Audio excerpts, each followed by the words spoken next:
Aloha, it's Kiana Cayabyab, and here are today's top Hawaii headlines from the editors at the Honolulu Star-Advertiser. Also, mahalo to Longs Drugs Hawaii for sponsoring the show. Head on over to your neighborhood Longs Drugs for all your shopping needs. An Oahu man faces up to 25 years in prison after pleading guilty to an October crime spree that included 3 bank robberies. Over the span of 1 week, 23-year-old Micah Roman Santos robbed banks in Kapolei, Pearl Ridge Center, and Waianae, and attempted to rob a Taco Bell in Kapolei. According to the U.S. Attorney's Office, Roman Santos made off with about $2,300. He was arrested on October 14th and entered a guilty plea in federal court on Thursday.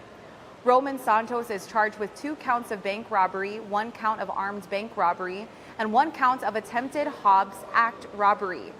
The 2 bank robberies and Hobbs Act robbery each carry a maximum sentence of 20 years, while the armed bank robbery charge could result in a 25-year sentence. Court records show that Roman Santos has been arrested more than a dozen times since he turned 18. Investigations at a mass burial site in Ukraine have reportedly yielded evidence of torture. More than 400 graves have been uncovered near Izium. The city in northeastern Ukraine was recently recaptured from Russian forces. Ukrainian President Volodymyr Zelensky said hundreds of civilian adults and children, as well as soldiers, had been found tortured or shot. He said some of the dead had broken limbs and ropes wrapped around their necks. Most of the people buried at the site are believed to be civilians, but a marker on one mass grave said it contained 17 Ukrainian soldiers. Russia is deflecting blame for the Gursky discovery. The Kharkiv region's Russian-installed governor said Ukrainian forces were responsible for civilian casualties in Izium. And a member of Russia's parliament claims Russian soldiers buried dead Ukrainian troops who were abandoned by their comrades. The UN Human Rights Office said it will investigate the mass burial site. Honolulu police are looking for 2 men in connection with an armed robbery at Ala Moana Center. The suspects entered an unnamed luxury retail store in the mall on Wednesday at about 2:15 in the afternoon. Police said the men were carrying a gun. The suspects took a pair of sunglasses and fled the scene. Descriptions of the 2 men were not immediately made available, but police said that a first-degree robbery investigation has been opened. No further information about the incident has been released. Wall Street closed out the stock market's worst week in 3 months with more losses today.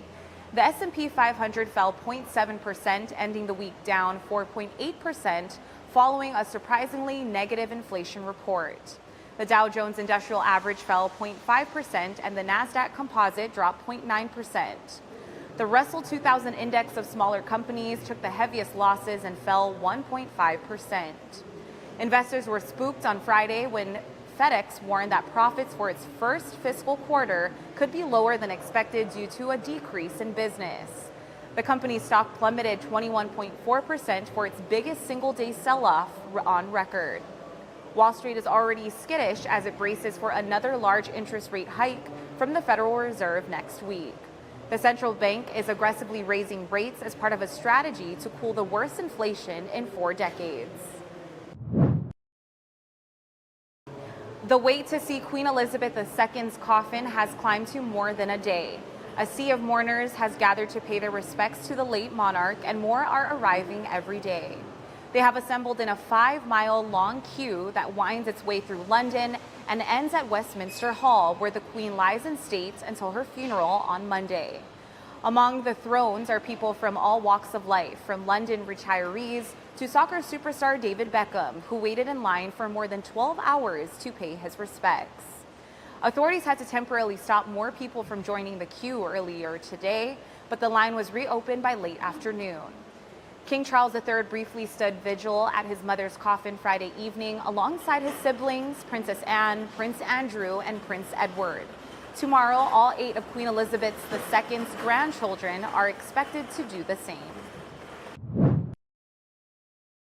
As you can see, I'm at the Neil Blaisdell Exhibition Hall where the Young at Heart Expo is happening right now. If you haven't got the chance to head on here today, then come tomorrow because the expo will be happening from 9 a.m. to 5 p.m. You can come down, see all the different exhibitors, bring your kupuna, and for more information, you can go to youngathearthawaii.com. For more on these stories and all the latest headlines, subscribe to the Honolulu Star-Advertiser. Visit Hawaii's top source for breaking news online at staradvertiser.com and download the Star-Advertiser mobile app. Mahalo, have a great weekend, and we'll see you back here on Monday.